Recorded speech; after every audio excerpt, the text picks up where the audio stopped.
आता बातमी नागपूरमधून येते। सुनील केदार यांच्या संदर्भात काँग्रेस श्रेष्ठींची सध्या वेट अँड वॉचची भूमिका पाहायला मिळते। नागपुरातील अनेक स्थानिक पदाधिकारी केदार यांची तक्रार करत असले तरी निवडणुकीसाठी उमेदवार ठरवण्यापासून रणनीती निश्चित करण्यापर्यंतची मोकळीक केदार यांना दिली जाईल। मात्र निवडणुकीच्या परिणामांची जबाबदारी केदारांचीच राहील। काँग्रेस श्रेष्ठींचा सध्या तरी असाच धोरण आहे अशी माहिती आहे। सुनील केदार पक्षाच्या पदाधिकाऱ्यांशी समन्वय साधत नाहीत आणि तक्रारी असूनही कार्यकर्त्यांशी संवाद साधत नाहीत। तरीही पक्षाने या सगळ्याकडे कानाडोळा केल्याचं पाहायला मिळतंय।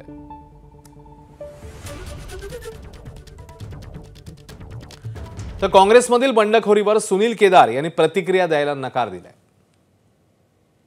प्रथम काँग्रेसचे ज्येष्ठ नेते सुनील केदार भाऊ, एक विषय, बंडखोरांना कशा प्रकारे तुम्ही शांत कराल? काही ठिकाणी बंडखोर झाले तर शांत करण्याचा एक प्रयत्न काँग्रेसकडनं कशा प्रकारे? तर तुम्ही ज्येष्ठ नेते म्हणून तुमचा मी घेतो त्यांचं तुमचं पण ना काही पक्ष सोडून जाते त्याबद्दल काही बरं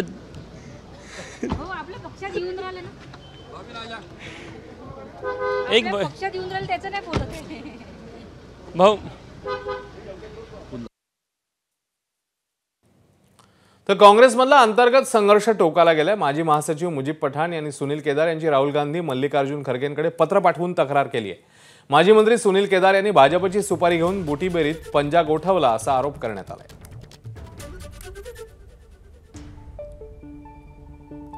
आपल्यासोबत महाराष्ट्र प्रदेश काँग्रेसचे महासचिव मुजीब पठाण आहे। बुटीबुरीच्या कार्यकर्त्यांनी रीतसर काँग्रेस पक्षाकडे अर्ज केला, निवडणुकीच्या संदर्भात पैसे भरले, त्याची निवड मंडळांनी मीटिंग घेतली, 6 तारीखला घेतली, 7 तारीखला घेतली, त्याच्यामध्ये सुनील केदार होते। 12 तारीखला एक मीटिंग झाली, त्याच्यामध्ये निरीक्षक जगताप होते आणि या सर्वांनी मीटिंग घेऊन त्यांना जेव्हा एबी फॉर्मचा विषय आला तर कोणालाच एबी फॉर्म दिलेला नाही, पंजा बाद केला सुनील केदार यांनी आणि अशा व्यक्तीला दिला। गटाचा एक दुसरा गट बनवला सुनील केदारनी बीजेपीच्या विरोधात आणि त्या गटाच्या लोकांना जो नगराध्यक्षाचा कॅन्डिडेट आहे तो RSSचा प्रवाह म्हणून एक सुमित मेंढे म्हणून मुलगा त्याला समर्थन केला आपल्या गटाच्या लोकांना।